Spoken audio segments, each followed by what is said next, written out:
Sí, los invitamos entonces a tomar asiento, por favor, para continuar con el último y cuarto bloque de este seminario. Y en este bloque denominado Ciencia y Cultura, vamos a invitar a la doctora Catalina Valdés. Ella es doctora en Historia del Arte. Por lo tanto, vamos a revisar hoy día de manera distinta el tema que nos ha convocado todos estos días, que es el territorio, la montaña y cómo nos relacionamos con estos territorios. La doctora Valdés es doctora en Historia del Arte, como decía, trabaja como curadora e investigadora independiente. Ella explora a través de su trabajo la intersección entre la historia y el arte, las ciencias naturales, enfocándose fundamentalmente en la cultura visual y material de Chile. Así es que esta presentación un poco nos traslada a la montaña, al arte, a la historia, a la cultura, pero antes, el Laboratorio Natural nos quería contar por qué este bloque tiene un vuelco hacia esas temáticas. Patricio, por favor. Gracias, Pedro. Bueno, mencionar además que está Fausto Sarmiento. Fausto nos ha acompañado durante ya varias semanas en el territorio sur, en Valdivia, en la Araucanía. Hemos estado discutiendo sobre estos ribetes de montaña que van más allá de lo científico y se articulan con dimensiones del quehacer humano, del quehacer social, no solo natural. Bueno, con Catalina nos conocimos hace muy poquito, hace unas semanas atrás solamente. Ella viene desde Brasil, ahora vive en Brasil. Hay que decir que el vínculo con Catalina se dio a través de la Fundación Mar Adentro, que nos articulamos con ellos, son parte de nuestro comité técnico y a propósito del trabajo que Catalina ha hecho mirando la montaña, los imaginarios de montaña, la representación visual de la montaña, nos pareció interesante articular una mirada desde el punto de vista del arte. ¿Por qué es importante acercarse desde el punto de vista del arte al cómo los ámbitos de la ciencia son un aporte para el desarrollo de los territorios? Bueno, porque es un método, ¿no?, importante para comprender aquello que a veces es medio rígido, duro y que no contiene una visión política de las cosas. El arte muchas veces sí tiene una visión política o debiese contenerla y desde ese punto de vista la asociación como arte, cultura y por lo tanto arte, poesía, arte, fotografía, arte, cine, para los Andes del Sur es bien importante. Así que esta invitación a Catalina es a reflexionar justamente sobre estas materias, cómo el desarrollo científico se puede desarrollar a través de expresiones artísticas y, bueno, su trabajo nos lo va a mostrar. Sí, Catalina, te dejamos aquí. Muchas gracias. Gracias a Patricio y Carla. ¿Sí? Muchísimas gracias por la invitación y gracias a todos ustedes por estar aquí. Para mí es un inmenso honor y parece como que soy un marciano que viene de muy lejos, pero en realidad yo estoy bastante familiarizada con las investigaciones que hacen ustedes, precisamente desde estos lugares que voy a hablar ahora. La imagen es una puerta de entrada para muchas cosas. Entonces, les invito también a ustedes a meterse en las imágenes porque desde ahí van a ver reflejadas muchas de las formas de comprensión de la naturaleza en distintos periodos, desde distintos lugares culturales también. Entonces, de alguna forma, la imagen sintetiza, ayuda también a comprender, comunica. Bueno, como voy a tratar de mostrarles aquí, desde la sensibilidad, desde la historia y desde ese lugar más diverso, ¿no? Hablábamos recién de la cierta dificultad de las ciencias duras para relacionarse con cuestiones complejas en el sentido de que de alguna manera todos los elementos que interactúan y que relativizan desde las humanidades, por ejemplo, y desde las ciencias sociales, en las ciencias duras, un poco dejan atónito. Y tal vez observar las imágenes puede también facilitar las comprensiones y las comunicaciones. Y el lugar de la montaña es realmente preponderante en las representaciones de la historia del arte en Chile. Traigo esta imagen un poco chocante quizás, es una imagen que para quienes vivimos en dictadura recordarán, estaba detrás de Pinochet durante muchas de sus comunicaciones en la televisión. Hoy en día está en el Museo Histórico, en esa época estaba en La Moneda. ¿Y por qué la traigo? Porque es la imagen de alguna manera fundacional de lo que es un paisaje nacional. Es el discurso que se construye a través de la imagen. Es una pintura de grandes formatos en donde Bernardo Higgins fue retratado por Gil de Castro, el pintor peruano, de cuerpo entero y de una manera muy excepcional para la obra de Gil de Castro, que en general hacía retratos de medio cuerpo, busto, y generalmente en espacios interiores. Hay 2 obras solamente en donde el pintor puso a su retratado en un contexto paisajístico. Y en este caso es tan significativo que haya colocado a Bernardo Higgins en un escenario de montaña convertido en un campo de batalla, siendo, como todos sabemos, que Bernardo Higgins no fue el que dirigió al Ejército Libertador en el cruce de los Andes, fue San Martín, y sin embargo el lugar de su retrato, el lugar de su representación, instituye ya esta imagen de nación, de esta república que se está fundando, con la cordillera como paisaje de fondo. Y hay un detalle en esta obra que son los emblemas, toda la emblemática que tiene O'Higgins, los símbolos que tiene en su chaqueta, en su charreta, entre ellas la Legión de Honor, que es un símbolo instaurado por el propio Higgins inmediatamente después de declarada la independencia y que tiene al volcán como protagonista. No es un volcán, no es un volcán en específico, es la imagen del volcán, es la alegoría del volcán, que puede ser interpretado de muchas maneras, pero en el propio texto de O'Higgins aparece descrito como la fuerza de la revolución. Tenemos al volcán desde entonces ya designado como un emblema del cambio brutal, del cambio radical. Si la montaña representa la acumulación de épocas, de eras, el decantamiento de movimientos geológicos y largos procesos, el volcán de alguna manera expresa esa posibilidad de hacer un cambio en la historia radical y muy brutal y inmediato, ¿no? Eso es algo que ya en las imágenes de la Revolución Francesa estaba presente y es súper interesante el cruce entre historia del arte e historia de las ciencias, de entender cómo la investigación científica, por ejemplo, la vulcanología que se estaba desarrollando en esa época, nutre de símbolos, de alegorías a los procesos sociales. Y en este caso Bernardo Higgins, que era muy aficionado a la geografía, lo toma como un elemento que va a identificar a la nación. La imagen de la cordillera está presente también en la historia del arte, bueno, de Chile y Argentina, en una obra poco conocida en Chile y es muy espectacular, de Benjamin Franklin Rawson, un pintor de Mendoza, que bueno, vivió un buen tiempo acá en Chile.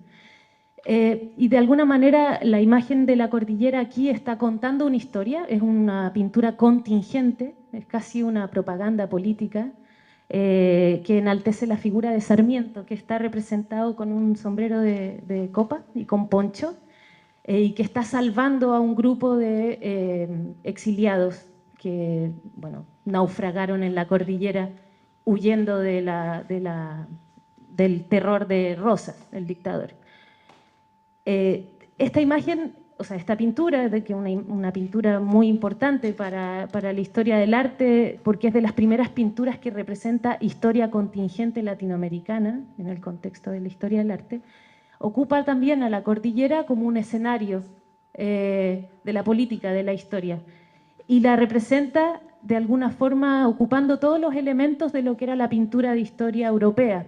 Si ustedes tienen en la cabeza algunas imágenes, por ejemplo, de la pintura que representaba las gestas de Napoleón u otras guerras, grandes guerras o grandes conflictos sociales europeos de la época, son pinturas enormes en donde caballos, hombres, cuerpos se confunden y van construyendo un paisaje humano que tiene, como siempre, un paisaje de fondo, un paisaje natural de fondo que de alguna manera contribuye a la narración. Como les digo, esta pintura fue muy importante para la campaña presidencial de Sarmiento y contribuyó además a establecer su lugar social en la política chilena. Sarmiento, como ustedes saben, participó de manera muy activa en el establecimiento de las relaciones entre Chile y Argentina, entre otras cosas en el largo conflicto del establecimiento de las fronteras. Y de eso les quería comentar a continuación. La frontera entre Chile y Argentina se definió desde un comienzo como una frontera natural, que en sí el concepto de frontera natural ya es bastante contradictorio. La frontera, por supuesto, no está inscrita en la naturaleza. La frontera, tal como el paisaje, son creaciones de la imaginación humana en su relación con la naturaleza.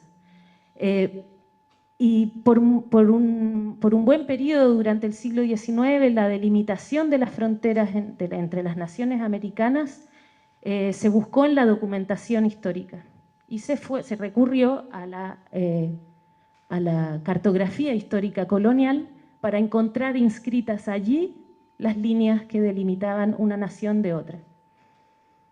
Y en este caso, por ejemplo, bueno, este caso es un caso emblemático, es un mapa que se usó muchísimo para poder descubrir como una premonición del Imperio Español, cómo estaba predefiniendo, obviamente, de una manera muy anacrónica, las fronteras entre las naciones.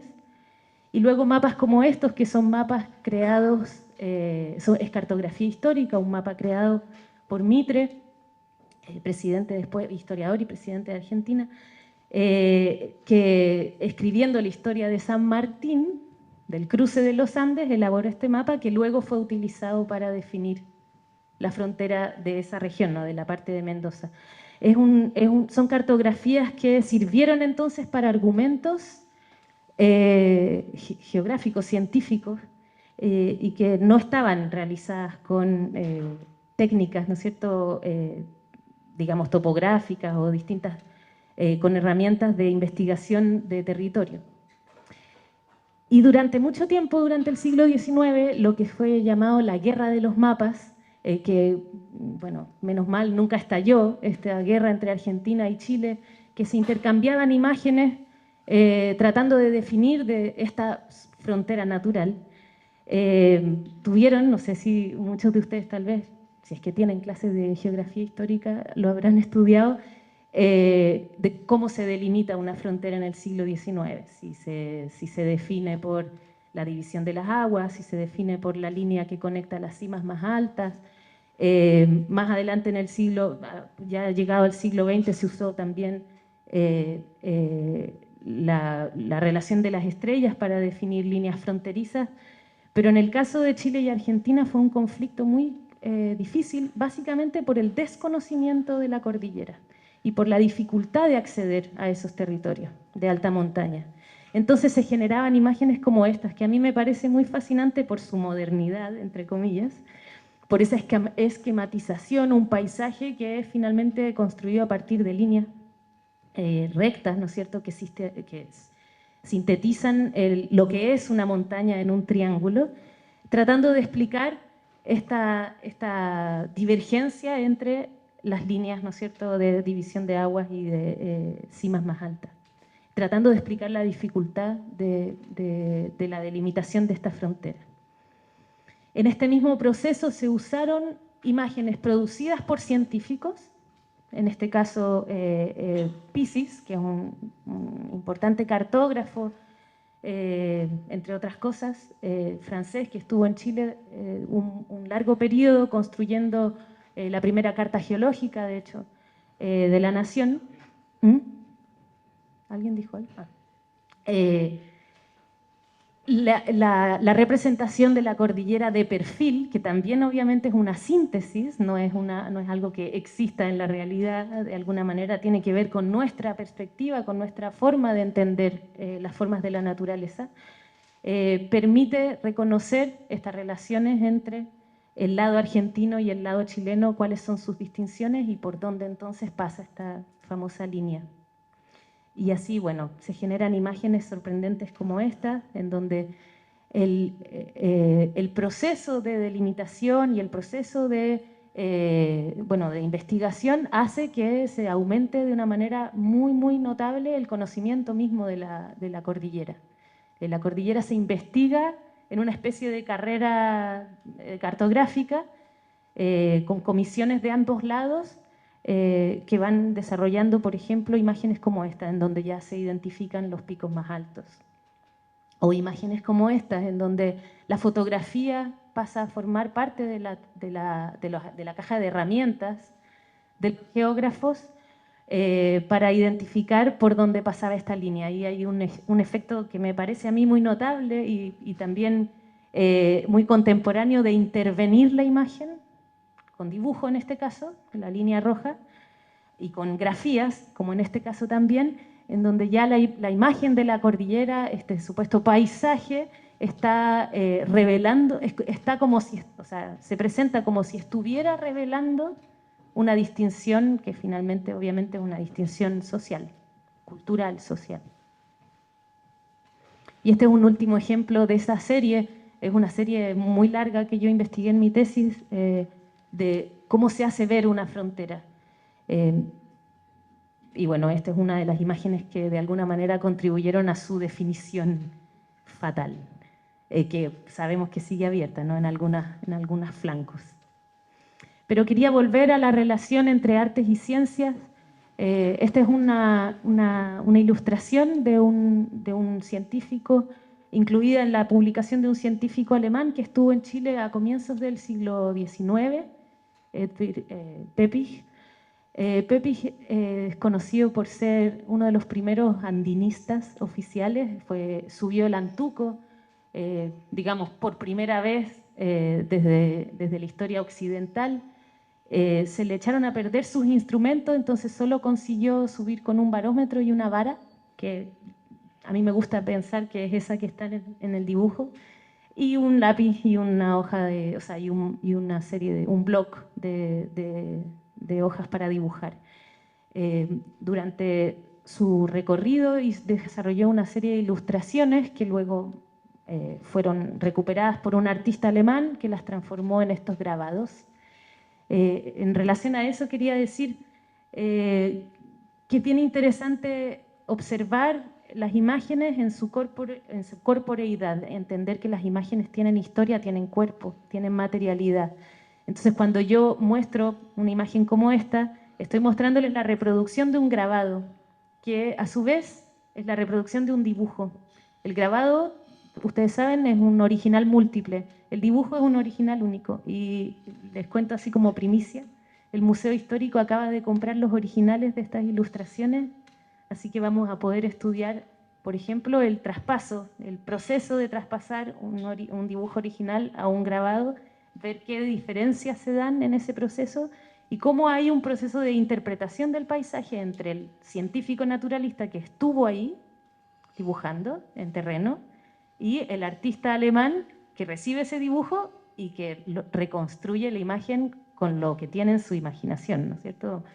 Ahí se producen cambios bien interesantes de escala, dificultades de comprensión, y eso nos lleva a pensar en la importancia que tiene la experiencia en la construcción del paisaje, el trabajo en terreno, el comprender la naturaleza como un laboratorio, pero también como un taller.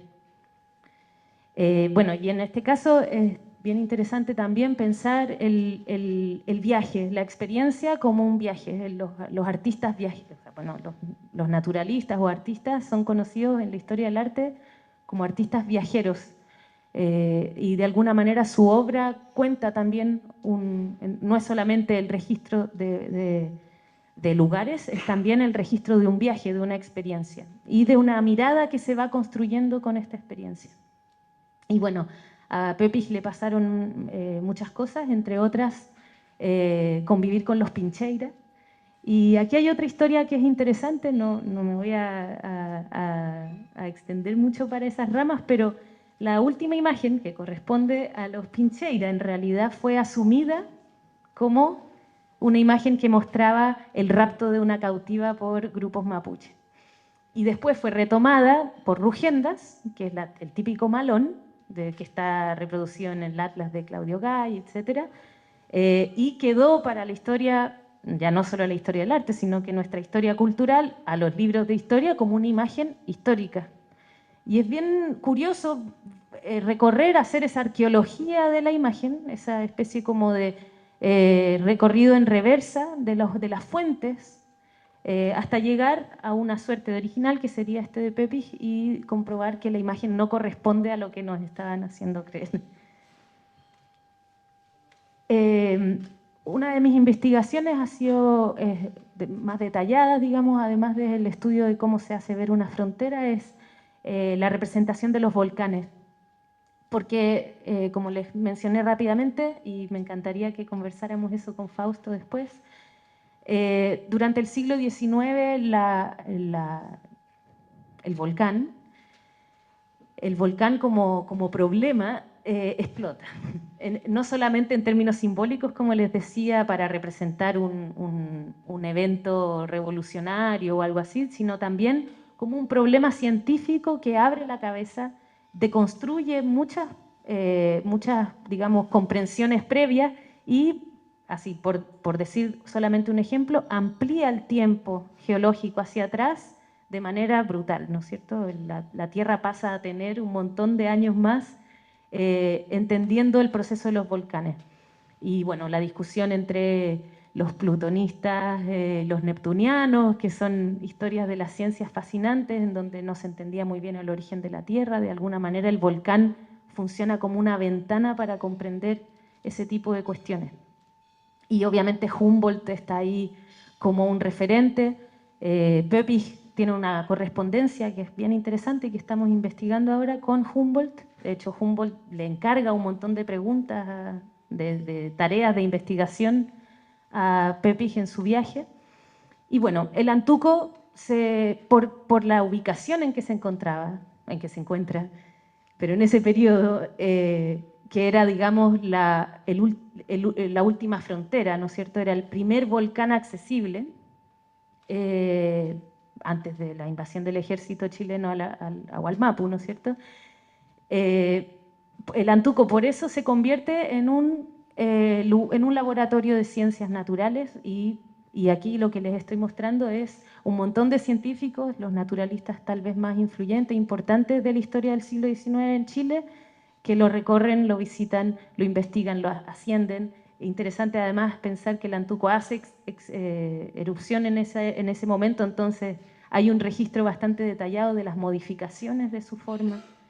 Y hay relatos, no sé, bueno, en este caso Claudio Gay, que está ahí viviendo la erupción en persona. Les traje además, bueno, el Piscis es... Piscis es una fuente maravillosa, me imagino que para quienes se dedican a la geografía, espero que lo estudien porque su trabajo, su obra visual y, bueno, sus investigaciones son innovadoras en muchos sentidos y en sentidos visuales también. Les puse estos dos ejemplos porque son imágenes muy tecnológicas para la época. Obviamente la posibilidad de sintetizar esta visión como de dron para el siglo XIX es una imagen de ficción, no es una imagen posible. No es una cartografía, no es una vista de perfil, ¿no es cierto? No es un paisaje en este sentido y de alguna manera es una recomposición de una visión posible. Se llamaba abuelo de pájaro en el siglo XIX. Y Piscis alcanza a viajar para acá y de hecho su talento como cartógrafo es también un talento como artista, viajó no solamente con los instrumentos del topógrafo, del cartógrafo, viajó también con su caja de acuarelas. Esta es una serie que se conserva también en el Museo Histórico, que espero que luego esté exhibida porque realmente es poco conocida y muy valiosa, y que permite reconocer la confluencia de estas miradas científica y artística en una figura como la de él. Él era un especialista en geología, estudió en la Escuela de Minas, era cartógrafo, era topógrafo, etc. Y al mismo tiempo tenía esta capacidad de dibujo artístico notable. Eso no era algo tan excepcional en el siglo XIX, la formación de dibujo era obligatoria para cualquier naturalista, y en ese sentido me parece que aquí encontramos un antecedente de lo que más adelante les voy a mostrar, que es lo que estamos pretendiendo estimular en la actualidad. La pintura de paisaje como género artístico ahora, no solamente como digamos, expresión de un conocimiento territorial. La pintura de paisaje pasa a ocupar un lugar fundamental en la historia del arte del siglo XIX chileno. Pasa también en México, pasa en algunos otros países, pero no es algo tan como importante para América Latina en general. La pintura de paisaje tiene en Chile un lugar bastante particular, y eso es algo que yo he tratado de investigar desde distintos lados. Me ha costado cerrar una respuesta, pero sí aparecen algunas constantes. Es muy frecuente que las pinturas de paisaje chilenas realizadas por artistas chilenos, como en este caso Antonio Smith, que está pintando desde la cordillera de los Andes, la cordillera de la costa y el Valle de Santiago entre medio, artistas como ellos coloquen figura humana en el paisaje. En este caso es excepcional, es un autorretrato. Pero en general la pintura, como género artístico en Chile, muestra un paisaje vaciado. Y eso me gustaría que después lo conversáramos, porque creo que es algo que nos ocupa a todos, ¿no es cierto? ¿Qué hacemos con ese paisaje vacío? Y ¿por qué entendemos el paisaje, digamos, como una imagen en donde lo humano, el ser humano, no tiene lugar?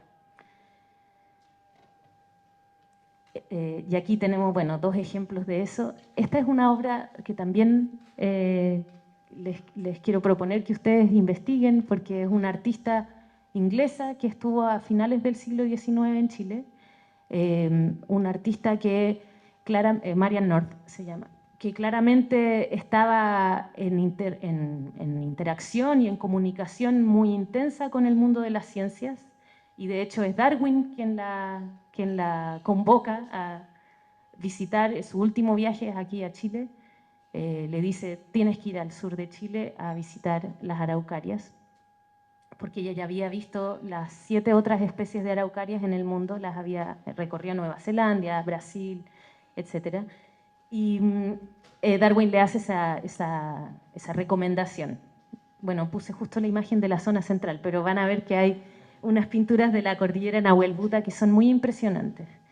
Con mucha precisión, con la precisión de una ilustradora botánica, es capaz de representar las plantas, pero también representa fenómenos climáticos. Ven ahí lo que antiguamente era neblina en Santiago, hoy es smog. La forma de la geografía, las relaciones entre todo eso. Y eso obviamente está respondiendo a una tradición de la pintura de paisaje del siglo XIX que tiene mucho más de científico que de artístico, y que tiene que ver con Humboldt de nuevo. Humboldt hace un llamado a los artistas de la época a involucrarse con el conocimiento de las ciencias naturales que se estaban desarrollando en esa época, para mostrar en el paisaje esta integración de los fenómenos y cómo esa neblina, por ejemplo, permite la existencia de esa fauna. Y en el caso de Marian North es excepcional por su impresionante conocimiento de la flora y de la fauna, cómo ella logra integrar esos elementos. Y cerrando este recorrido decimonónico, les muestro esta pintura, que es una pintura que sirvió de embajadora, es una obra embajadora, que estuvo presente en todas las exposiciones universales de fines de siglo, no sé, París del 89, estuvo en Estados Unidos, en Chicago, en una de las ferias de fines de siglo. Fue una pintura que viajó mostrando esta imagen país. Y de nuevo les hago ver la ausencia de lo humano, la fuerza de la cordillera, la distinción que significaba para Chile mostrarse como un país montañoso, de nieves, ¿no es cierto? ¿Y qué es lo que nos puede decir una imagen como esta hoy? Independiente de su belleza o de lo que nos parezca como en términos de artísticos es más conservadora o lo que sea, eso puede quedar para múltiples interpretaciones. ¿Qué es lo que nos puede hablar una pintura como esa hoy? La gracia de la obra de Onofre Jarpa, que es el artista de esta pintura, es que era un artista viajero en el sentido de que pintaba mucho al aire libre, recorrió distintas regiones de Chile, tiene retratos de palmas, por ejemplo, que hoy ya no existen más, por los incendios, por la especulación inmobiliaria, por la invasión de los paisajes, ¿no es cierto?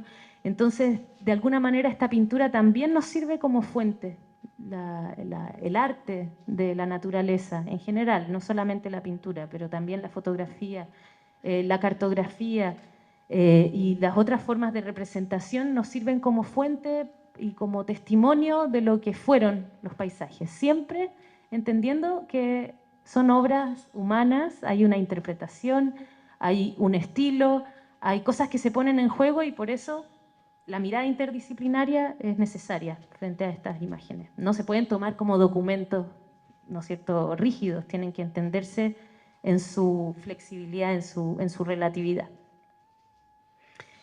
Y hago un salto radical para la contemporaneidad para mostrar dos ejemplos de obras que están trabajando, de artistas contemporáneos, que están trabajando la representación de la cordillera, pero desde un lugar crítico, desde el lugar de la necesidad de representar los conflictos y la crisis socioambiental. La obra de Josefina Guilizasti, que se llama Desbordes, fue una obra prácticamente invisible porque fue montada en el Museo de Bellas Artes en 2019, en la Bienal de Artes Mediales, un día antes del estallido social. Entonces, la obra, que era una obra procesual, son estos paneles de metal, de acero, que reciben una cordillera de cera, de abeja, y que se calientan los paneles, entonces que durante el mes completo que duraba la exposición, esta cordillera iba a estar derritiéndose y cayendo la cera en los cántaros de tierra que están debajo de cada uno de los paneles. La obra es una obra súper compleja, muy profunda y que requirió el trabajo y el diálogo entre geógrafos, cartógrafos. ¿Dónde está un investigador, o sea, una persona que hace maquetas como las de ustedes en 3D? En fin, y el diálogo también con dos investigadores que son personas muy notables, que no sé si ustedes conocen, Horacio Larraín y Pilar Cereceda, con los que en esta obra tuvimos un diálogo muy intenso, muy inspirador, en torno a la pregunta, ¿qué pasa si la cordillera desaparece? Y esa es un poco la utopía o la distopía, más bien dicho, que animó esta obra. Quería solamente mostrar ese detalle porque la obra se complementaba con otra pintura de paisaje de un artista ecuatoriano, Luis A. Martínez, que es de los pocos artistas andinos que realmente escalaron para pintar. Entonces, bueno, ahí está Josefina en el momento en que prendimos la calefacción de las mesas y derretimos la cordillera de manera acelerada porque el museo estaba cerrado, no podíamos esperar a ver si el estallido se enfriaba. Entonces fue un proceso acelerado, fue muy emocionante ver estas formas que habían sido construidas con un conocimiento científico y sensible, ¿no es cierto?, convertirse bueno, imagínense el olor que había en el museo a cera de abeja. Fue un momento muy extraño. Invitamos a gente de distintos lugares de las ciencias y de las artes a presenciar esto. Y el silencio era lo que reinaba, la sensación de estar frente en una especie como de velorio. Era un poco la intención de la obra.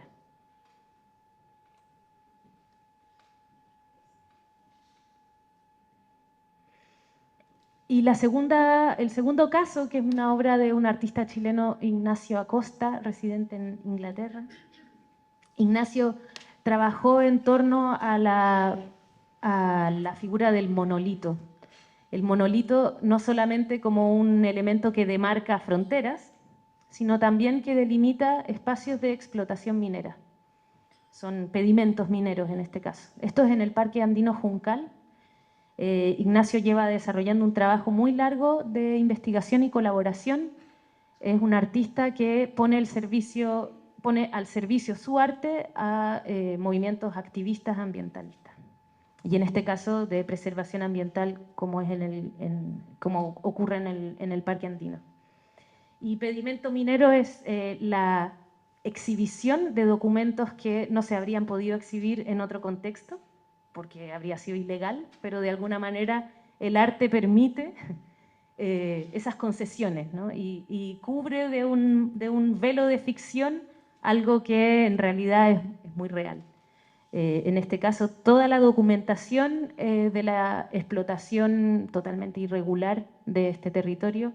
En el proceso de trabajo de campo de Ignacio se encontró con los arrieros que estaban construyendo los pedimentos, pudo registrar los planos de...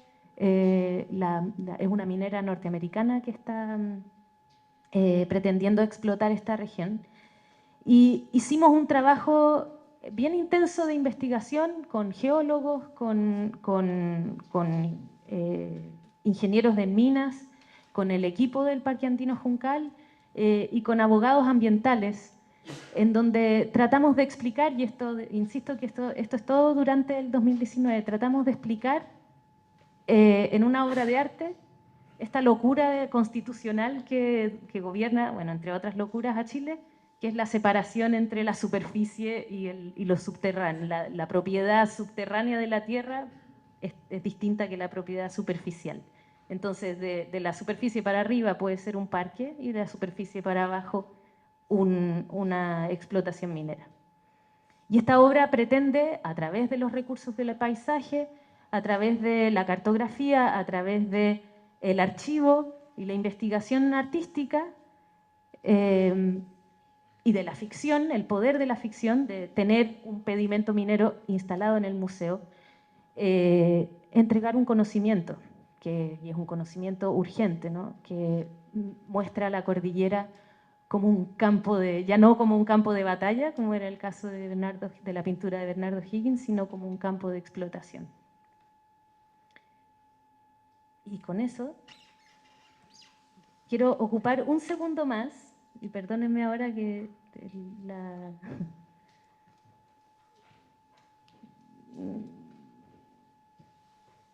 quiero ocupar un segundo más para mostrarles un trabajo que hemos desarrollado junto a Fundación Mar Adentro y que un poco fue lo que nos permitió entrar en contacto con ustedes, que es este informe que lo publicamos el año pasado en forma de Policy Brief. Es el informe de arte, ecología, arte, ciencia y las articulaciones posibles en la contemporaneidad. Perdón, se fue solo. Es un trabajo desarrollado por 5 investigadores. Paul Merchant, inglés, que trabaja con historia y representaciones del paisaje en América Latina. Nélida Paul, que quizás ustedes conocen, bióloga del Instituto de Ecología y Biodiversidad. Fernando Yarzún, que no está ahí, pero está en el proyecto, también bióloga de SECOS. y Carla Pinochet, antropóloga de la Universidad Alberto Hurtado, y yo.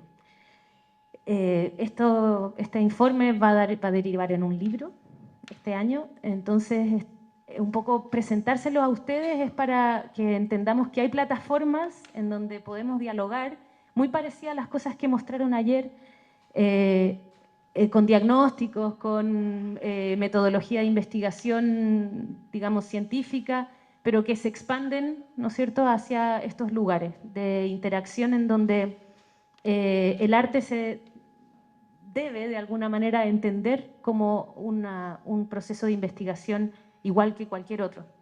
Y me voy a saltar bien rápido esto. Después les puedo contar si quieren, pero son ejemplos de distintos casos de articulación entre artes y ciencias. Y un poco contarles los resultados de este Policy Brief. El Policy Brief hicimos un mapeo de más de 300 casos a lo largo de todo Chile en donde se producía interacción entre científicos y artistas para desarrollar obras que tuvieran que ver con la denuncia o el registro o la ilustración de crisis socioambientales. La articulación el primero y tal vez el más importante resultado de nuestra investigación es la confirmación de lo que muchos de ustedes ya comentaron, es la necesidad urgente de conectarse con las comunidades y que sea desde allí que salgan las líneas de investigación, las líneas de acción de los trabajos artísticos, académicos, intelectuales en general. Poner al servicio de alguna forma esas líneas. Y recuperar una dimensión ética en este caso, de las obras de arte, pero también de la investigación científica. La necesidad de instaurar políticas transversales, y fue algo que se ha comentado todos estos días, así que es una coincidencia, pero en realidad es un síntoma de lo que estamos necesitando. La necesidad, y lo acabamos de hablar, la necesidad de acceder a nuevos actores, de involucrar a nuevos actores, de entender, por ejemplo, la interculturalidad como, digamos, una base para comenzar a dialogar. Y bueno, obviamente, la necesidad de reconocer la transdisciplina. Yo en el trabajo de Ronald que mostró ayer, me llamó mucho la atención, o más bien quisiera haber visto incorporada el arte como un mecanismo de investigación, porque son muchos los artistas que están trabajando en esta región, trabajando con conocimiento territorial, trabajando con comunidades locales directamente relacionados a desafíos y conflictos territoriales. Entonces, de alguna forma ahí estamos perdiendo, en esa síntesis de conocimientos universitarios o académicos, estamos perdiendo esa otra dimensión que tiene que ver con entender el arte como una disciplina que hace investigación igual que cualquier otra, y esa interacción entre centros de investigación científico de la naturaleza con estas iniciativas artísticas. Y les dejo ahí, está en la página web de Fundación Mar Adentro, esta plataforma que desarrollamos para inscribir iniciativas de este tipo, porque el mapeo continúa abierto. Está también aquí en esta misma página web el primer resultado, que es este Policy Brief, y pretendemos con esto hacer alojado en el Museo Interactivo Mirador, el Museo de las Ciencias, ¿no es cierto?, de las ciencias ambientales, ahora está pretendiendo proponerse así. Pretendemos que allí quede alojado esta especie de mapeo como un espacio de encuentro, de nuevo, como esa idea de Tinder también, en donde artistas que están buscando trabajar con investigaciones, por ejemplo, de conflictos socioambientales relativos a la industria forestal, puedan encontrar científicos que están abiertos a trabajar de manera transdisciplinaria en esos mismos campos. Entonces, buscar esas interrelaciones y generar un campo cada vez más nutrido, sensible y alerta, y con conocimientos, ¿no es cierto?, duros y blandos de la naturaleza. Esa es mi presentación.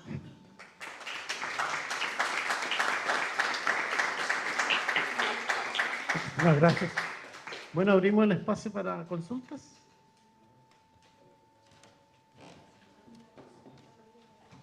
Sí, pues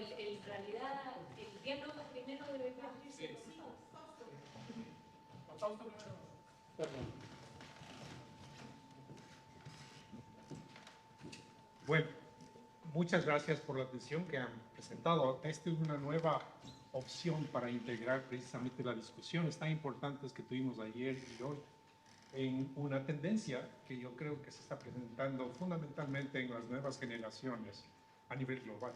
Y es el hecho precisamente, como ya Catalina lo expuso, que hemos estado enfrente a un paisaje vaciado.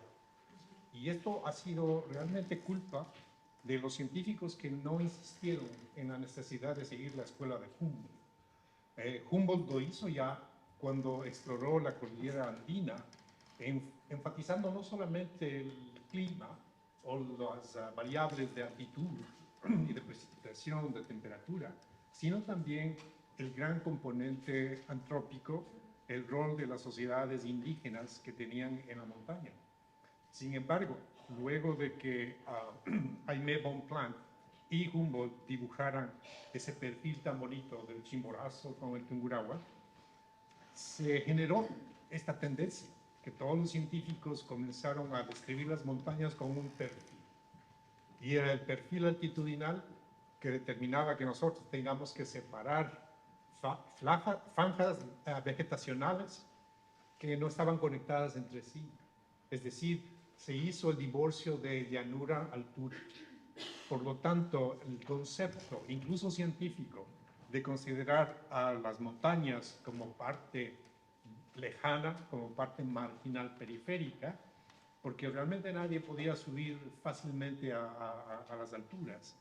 Sin embargo, ahora la nueva generación científica está incorporando esta nueva visión de lo que se llama la consiliencia y también la ciencia no ética. ¿Qué es eso? La misma persona que nos brindó cuando acuñó el término biodiversidad, esta avalancha de conocimiento sobre flora y fauna, el profesor Edward Wilson de la Universidad de Harvard, después de madurar todos estos estudios acerca del rol de las hormigas y en general de toda la fauna y la flora, generó esta inquietud que debemos nosotros desarrollar un acercamiento a un conocimiento universal. Y ese conocimiento universal, que él llamó consiliencia, que a propósito viene a ser su segunda colaboración, yo creo que más significativa para el progreso de las ciencias en el futuro. La consiliencia requiere que no solamente los científicos estudien la parte física o la parte social, sino también se incluyan las humanidades y el arte. Tan es así que la nueva generación de administradores de ciencia en los Estados Unidos, que enfatizaban muchísimo el entrenamiento de los jóvenes para las ingenierías, para la medicina, para la ciencia, de acuerdo a ellos, esto en inglés se dice STEM, ¿no? Ahora ya no se habla más de STEM, se habla de STEAM, porque dentro de esa STEM se incorporó la A. Y esto es muy curioso, porque ahora se da el caso de que existen científicos de mucho reconocimiento, incluso gente que ha ganado premios Nobel, que ahora lo que hablan es en función del arte que motivó su estudio científico. Y es por eso que me place comentar, si es que es así, la presentación de Catalina, porque nos ha llevado a nosotros a descubrir en muchos casos y a discutir esta realidad nuestra. ¿Acaso estamos vaciados del paisaje? Ya el profesor canadiense Pierre Lancereau lo dijo hace mucho tiempo. Como ecólogo, él desarrolló un criterio, un sistema para graficar la naturaleza. Pero él dijo, cuidado, lo que nosotros vemos es el paisaje. En inglés es landscape. Pero ¿qué es lo que fisiológicamente nos obliga a entender lo que vemos? Es el inscape. Catalina, ¿cómo traduces inscape? No sé. La mirada interior. La mirada interior. Miren, este es otro componente importante de lo que ya se dijo. No solamente es la representación pictórica del arte, quizá la monumentalidad de trabajos de escultoría, sino también, como ya tú lo habías planteado anteriormente, el rescate de la lexicografía. Es decir, el Villarrica ya no se llama Villarrica, y todos tenemos que entender el valor tan grande que incluye la idea de llamarlo castellano. Ese resucitar de la identidad de los pueblos originarios se traduce a lo largo del planeta. Incluso en los Estados Unidos, el presidente Obama firmó un decreto por el cual la montaña quizá más icónica de los Estados Unidos, el Mount McKinley, ya no se llama McKinley, se llama Denali. Y si ustedes ven la nueva teoría geográfica, ni siquiera el Everest se llama Everest. Depende si están en Nepal, es de Sagarmatha, pero si están en China, es de Chomolungma. ¿Qué significa esto? Algo muy importante que creo que será el mensaje para el trabajo futuro de la red y en la zona macro sur, y yo creo que en general en todo nuestro hemisferio, es que debemos iniciar la educación de los jóvenes científicos enfrentando esta necesidad de incorporar el arte, y también tenemos que incentivar a ellos en la historia y el entendimiento decolonial de la realidad actual. Debemos olvidar lo que Humboldt hizo respecto a presentarnos el dibujo del perfil de Chimborazo. Mira, ahí está. Naturgemalde. Esto, que a propósito, lo interesante es que ahora ya se ha criticado el hecho de que en la representación del Chimborazo se incluyen plantas que no existen ahí, sino que se incluyen plantas que Humboldt y Bonpland recolectaron en el volcán Antizana, en el volcán Pichincha. Pero esto es el primer infográfico de la humanidad. Y esto es precisamente lo significativo para la ciencia. ¿Qué pasa con esta nueva teoría decolonial de la ciencia? Es que los jóvenes investigadores van a tener por lo menos que escuchar 2 veces lo que se dice y decomponer el discurso de la narrativa tradicional de la ciencia occidental. Hemos hablado mucho cuando tú, por ejemplo, explicabas acerca del diálogo de saberes. Bueno, ¿quién sabe más?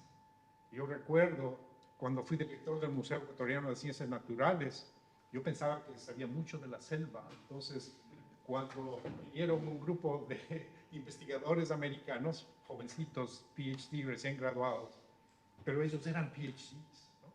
Yo era licenciado. Nos fuimos a la selva y nos dimos cuenta que pese a ese tiempo dedicado a la profesión, una persona que ni siquiera había ido a la escuela sabía muchísimo más que nosotros. Era un chamán que literalmente se convirtió en nuestro maestro, ¿no? Él nos dio clases en el terreno. ¿Cómo vamos a diferenciar ese tipo de conocimiento? ¿Acaso lo que él nos dijo no tenía valor? No, el diálogo de saberes es fundamental para esta nueva forma de entender el paisaje. Y lo que nos concierne ahora, especialmente a través del Laboratorio Natural de los Andes del Sur, es cómo conocemos la montaña en sí. ¿Será que la montaña está vaciada? ¿Será que hemos aprendido acerca de la montaña desde los textos coloniales o neocoloniales? La hegemonía del imperio, como algunos llaman en las ciencias sociales, ha impuesto que nosotros estudiemos, nos preparemos y conozcamos el paisaje como los profesores europeos y norteamericanos nos lo han dicho. Es hora de que tengamos profesores mapuches, es hora que tengamos profesores otavaleños que nos presenten una historia diferente.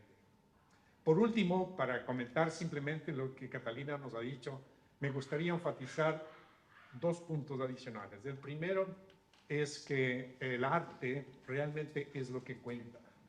La ciencia puede ser muy tangible, lo que dicen las metodologías ápticas, pero realmente lo que uno ama es lo que cuida.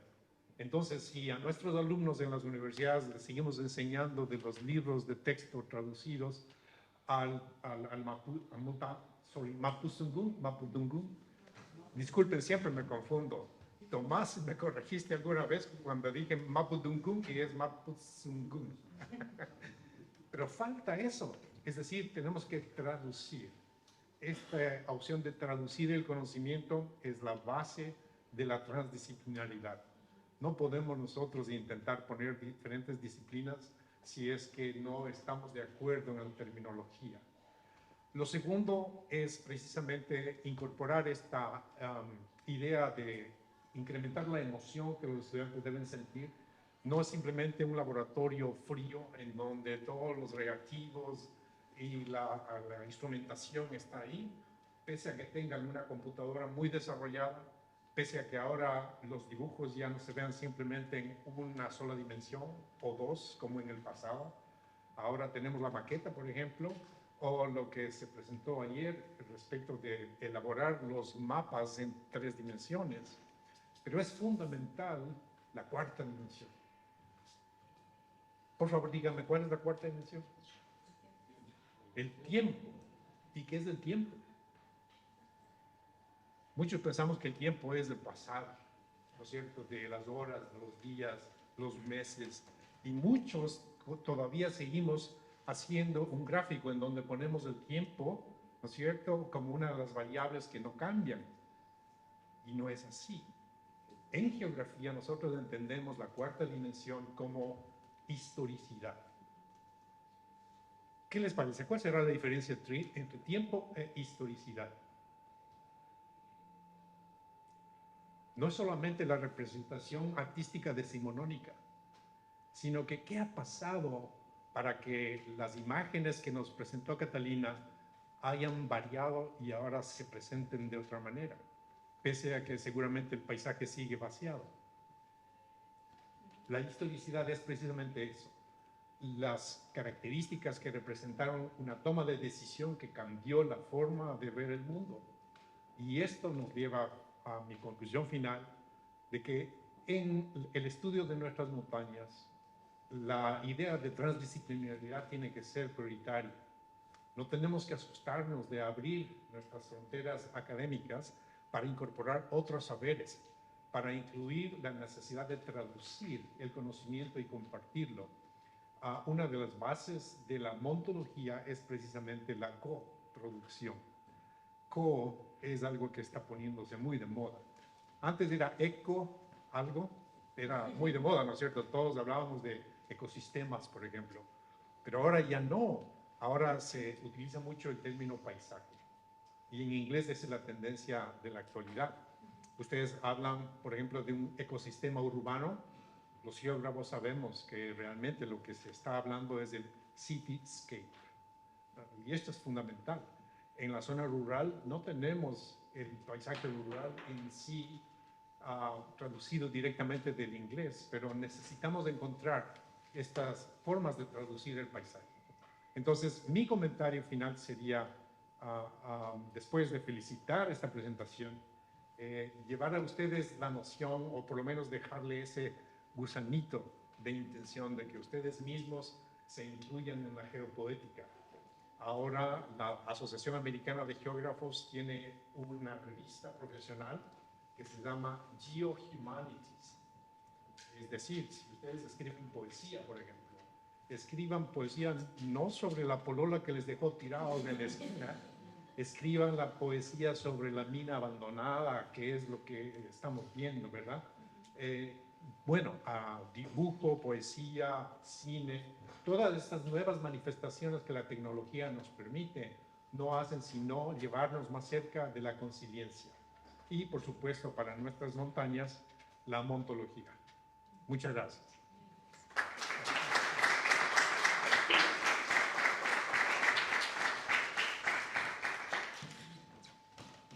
Bueno, muchas gracias. Qué momento más interesante y lindo a la vez hemos vivido, así es que ahora sí, disculpándome, abrimos el espacio para consulta y teníamos aquí una primera pregunta. Sí, bueno, es difícil hablar, ¿se escucha? Sí. Sí, digo que es difícil hablar luego del excelente comentario que hizo el académico acá presente y por supuesto de la excelente presentación que hiciste tú. como estas ocasiones no se dan muchas veces, esto es como cuando pasa un cometa por Valdivia. Entonces, una gran oportunidad para en el fondo conversar, ¿no? Y claro, y estaba muy interesada a propósito del tema del espacio vacío, presente, digamos, en gran parte de la obra artística de naturalistas, etcétera, así como la historiografía del siglo XIX. Voy a ser un poquito autorreferente acá.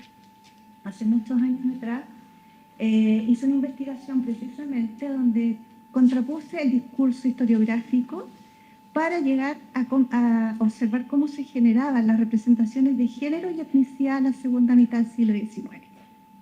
Bueno, en esa pasada, buscando datos, toda la historiografía decimonónica, también, por supuesto, me encontré con el concepto de espacio vacío.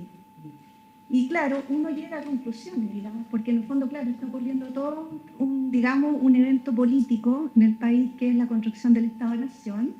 Entonces, claro, numerosos investigadores como Jorge Pinto, por ejemplo, Gilberto Triviño, desde la literatura, e inclusive otros un poquito más atrás, como ya Álvaro Jara, por ejemplo, ya lo venían advirtiendo, en el fondo, que todo esto comulga, en el fondo, con un proyecto de consolidación del Estado-Nación, de ciertas características, digamos, de avanzada a la frontera, ocupación de territorio, que por cierto no es exclusivo de Chile.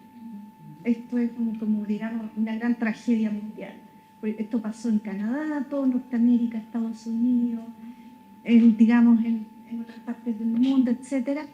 Entonces, bueno, uno llega a ciertas conclusiones, objetivos sociopolíticos, por parte, digamos, del otro lado del discurso del evolucionismo científico. Uno podría llegar a la conclusión de objetivos biopolíticos respecto a las poblaciones indígenas. Y a mí me gustaría saber cuál es tu opinión, por favor. Muchas gracias. ¿Cuál es tu nombre? Gabriela. No tengo una opinión, o sea, mi opinión tiene mucho que ver con lo que tú dijiste. Obviamente son las expresiones de una tragedia que marcó el siglo XIX y que todavía cuesta procesar, ¿no es cierto? Como seguimos contando la historia de las naciones como desde una perspectiva monocultural.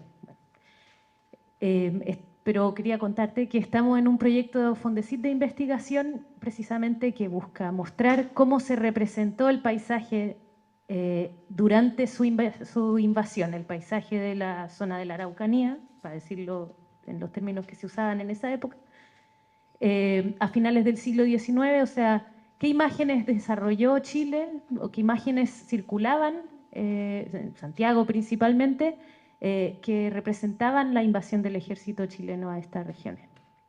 Cómo se representaba ese territorio. Y la verdad es que caemos una y otra vez en imágenes producidas en otros contextos, muchas veces contextos científicos.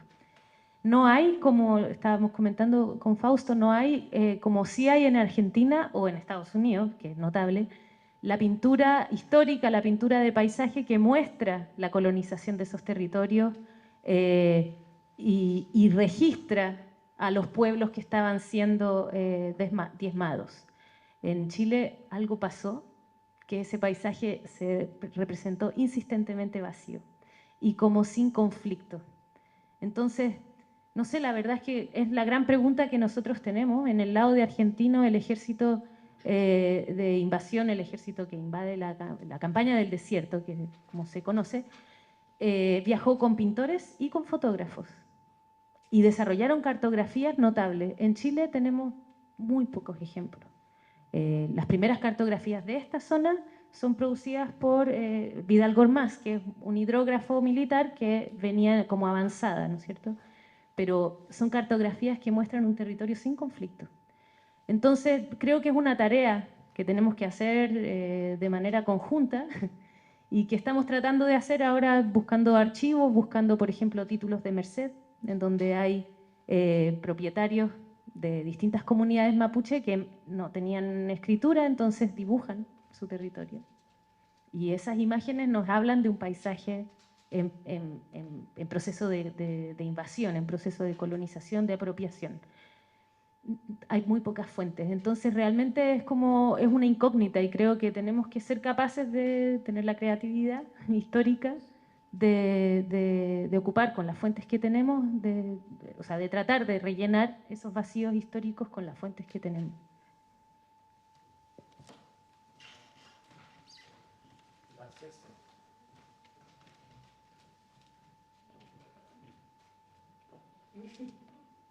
¿Aló? ¿Sí? Hola, soy Gabriel, soy estudiante de Ingeniería en Recursos Naturales acá. Esta me emocionó mucho, realmente tengo sentimientos encontrados con con este seminario. Llegué tarde, sí, pero bueno. Tengo dos preguntas en realidad. Lo primero es si habían como representaciones precolombinas del paisaje, ¿cómo eran? Entiendo que los mapuches tenían esta idea del arriba y el abajo, como la dirección hacia donde fluyen las aguas, ¿no? Y no sé, ¿esta idea estaba representada de alguna forma? ¿Hacían cartografía, por decir así? Y la otra pregunta es, sí, ¿en qué momento desligamos el arte de las carreras científicas? Yo he extrañado mucho tener el acercamiento al arte, pese a que me pasan igual aspectos transdisciplinarios de la ingeniería.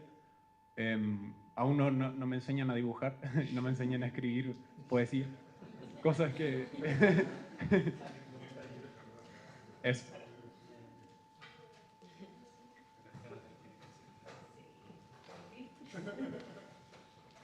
Gabriel, sí, mira, qué buenas tus preguntas.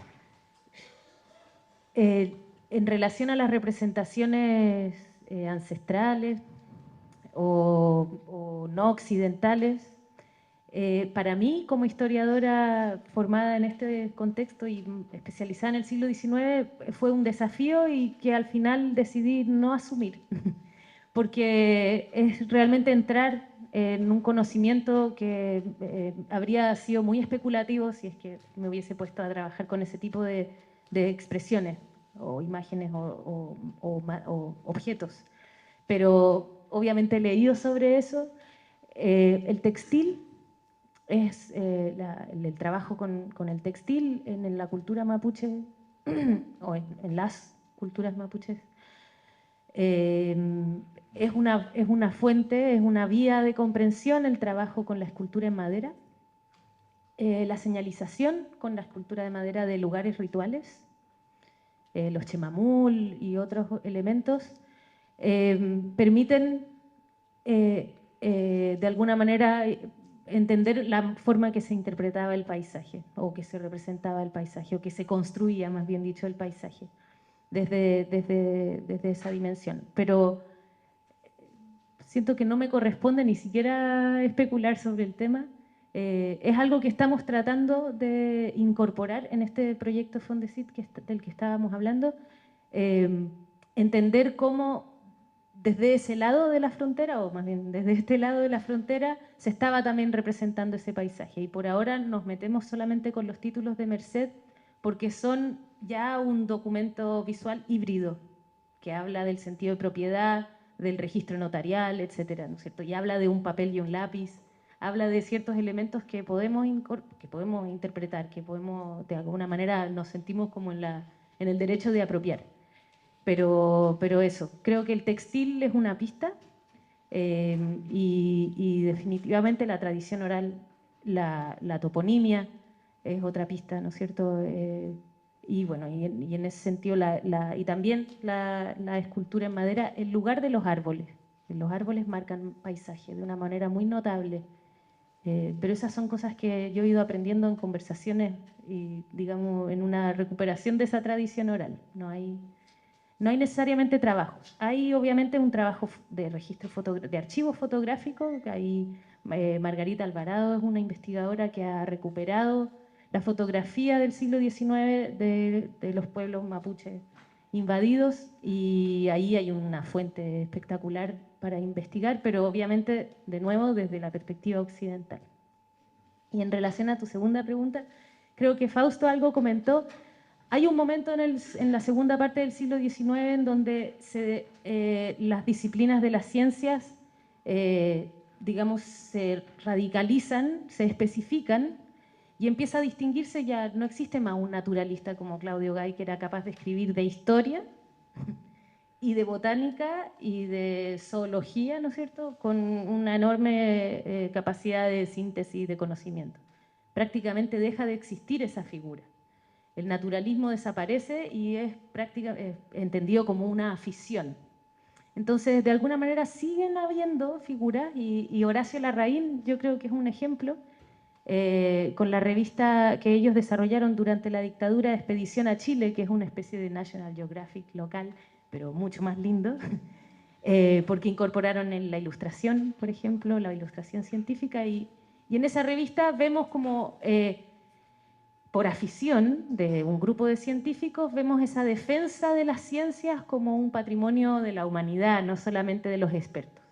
Y por el otro lado, las artes pasan a tener un lugar muy extraño también, que es esta especie de autonomía con las vanguardias artísticas. Por eso necesitaríamos hacer una clase de historia del arte para contar un poco más de eso, en donde la improvisación, la intuición, la subjetividad empiezan a convertirse en valores muy apreciados, la originalidad.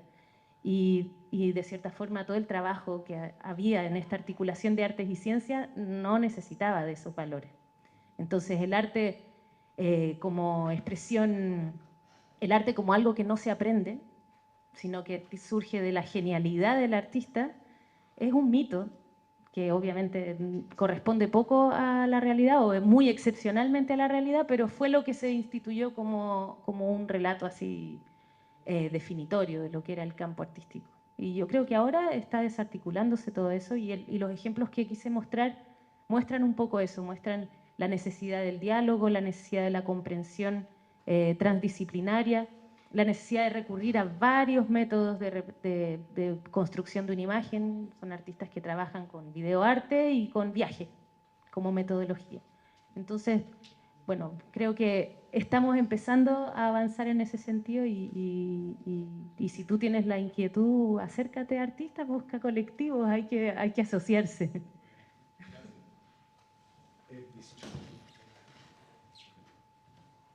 Respecto de la primera pregunta, es fundamental también entender que lo que se considera como una representación artística puede que no sea tan evidente.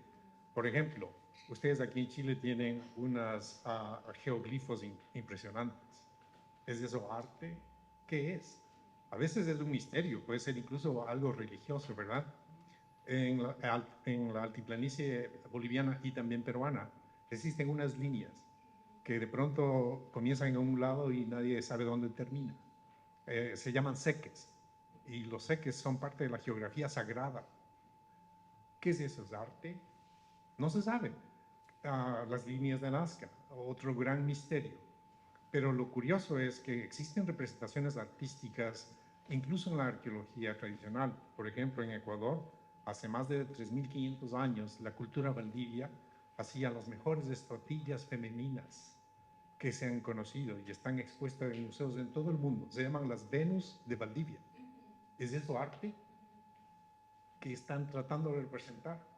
Mucho de lo que yo vi, por ejemplo, recientemente en Villarrica, los artesanos siguen haciendo figurines de pajaritos en cerámica o en madera.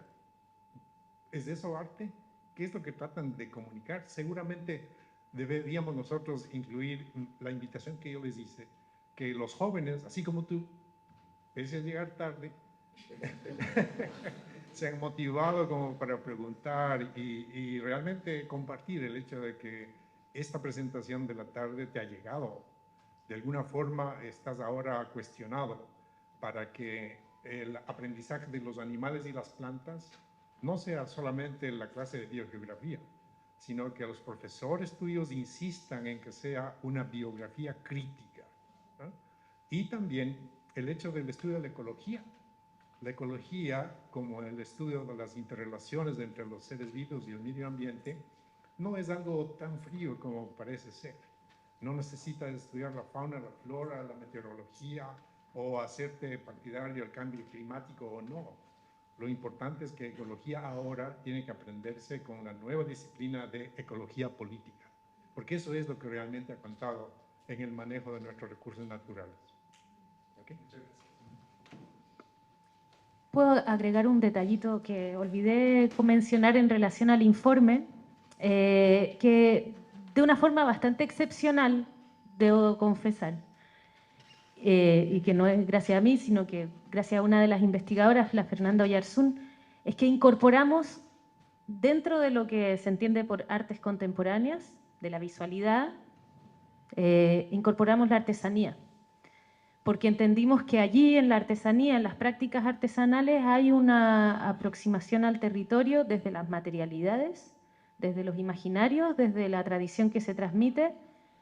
Hay un conocimiento ¿no es cierto?, de las materialidades, de la madera, de la arcilla, de las fibras, etcétera, que no necesariamente está presente en el arte contemporáneo, artes mediales, videoarte, etcétera, performance.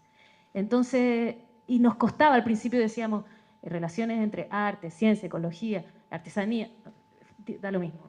Arte incluye ya, y debemos como acostumbrarnos a entender que un artesano hoy es un artista contemporáneo también. Y dejar de entender que la artesanía viene como desde otros tiempos, así, y que fluye por otras temporalidades. Y en ese sentido, bueno, hay una aproximación al paisaje desde sus materias, que eso tal vez puede ser también una pista para comprender formas de representación no occidentales de la naturaleza.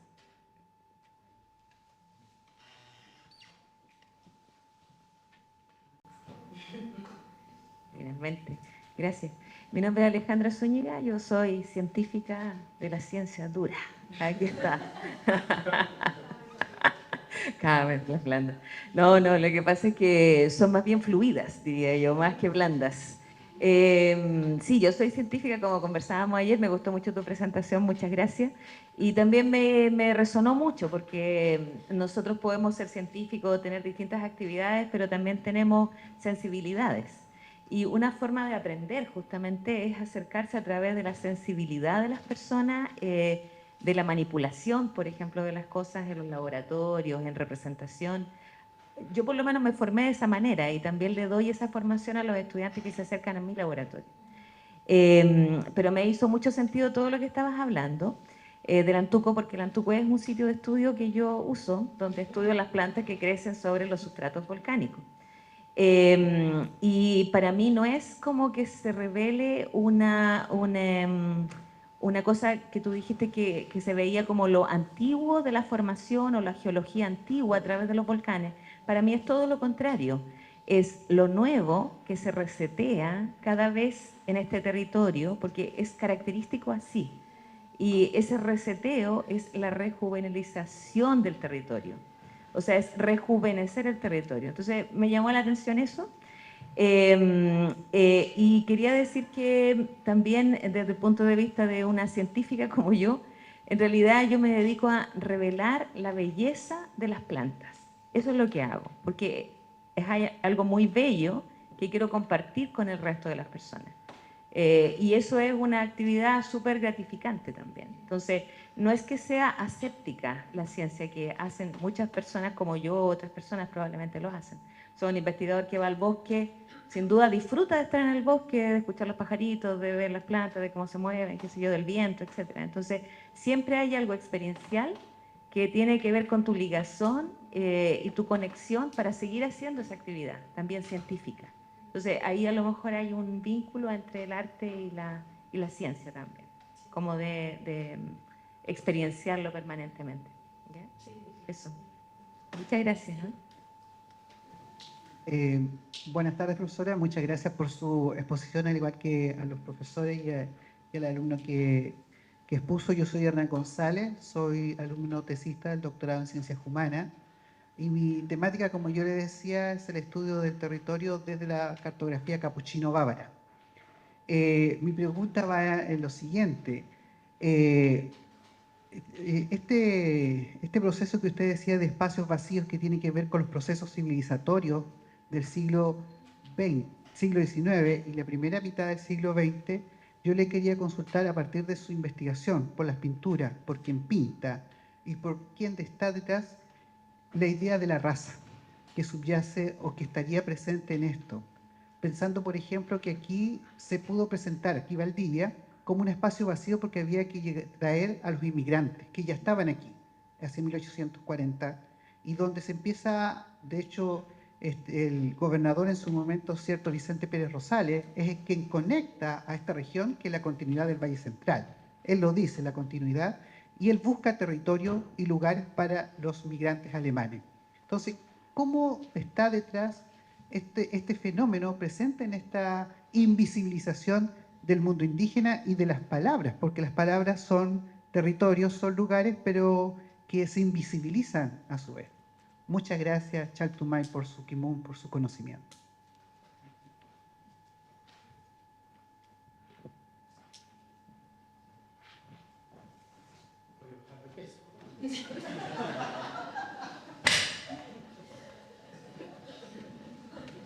Gracias. Voy a tener que dejarte debiendo esa respuesta porque apunta exactamente a donde estamos tratando de llegar con este otro proyecto.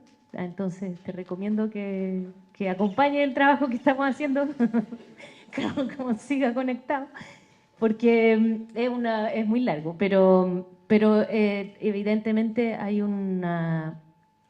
A ver, voy a decirlo así bien brutalmente, me encantaría poder rápidamente mostrarles la imagen, pero hay un pintor francés que se llama Montvoisin, que está siempre súper presente en las colecciones del Museo de Bellas Artes, en fin. Ese pintor desarrolló dos obras que tienen que ver con la representación del mito de la cautiva y de un naufragio que hubo en algún momento. Ya.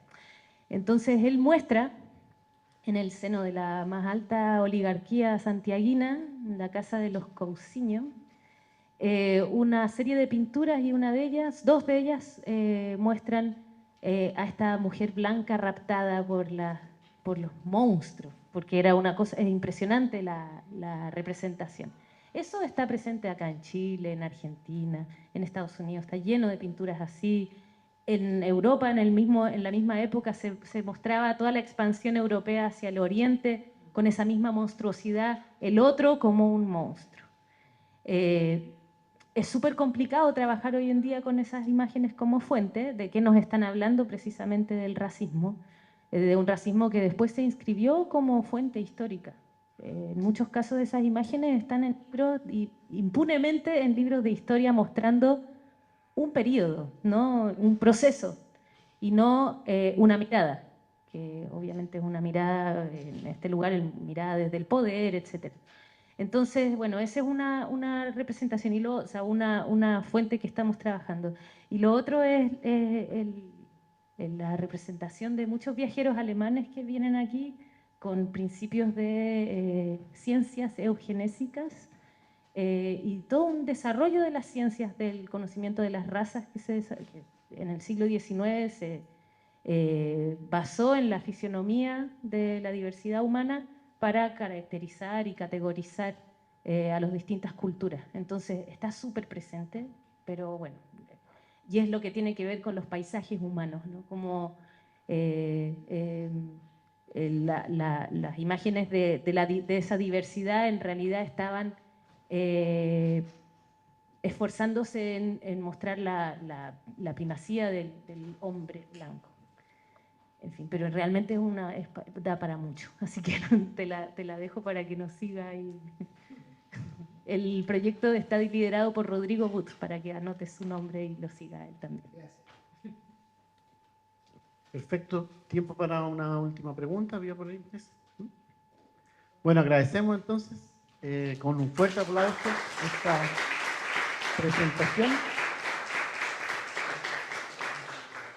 Y para cerrar entonces, Carla nos va a hacer una síntesis y una prueba. Gracias. Bueno, yo solamente, ahora que hemos terminado estas dos jornadas, agradecer a todas las personas que fueron parte de esta discusión, agradecer el trabajo de Catalina, también la presencia de Fausto, que como ya nos dijeron ha estado intensamente vinculado al Andes del Sur desde su formulación. Y esta instancia creo que representa muy bien lo que es el espíritu de este proyecto, de este proceso, que es muy colectivo, y por eso también quiero agradecer a todo el equipo que está detrás de este seminario, que está detrás de este proyecto, de la hoja de ruta que estamos construyendo y que presentamos ayer. ¿Dónde está la Fer? A la Javiera, ¿dónde está la Ale también? A Pato.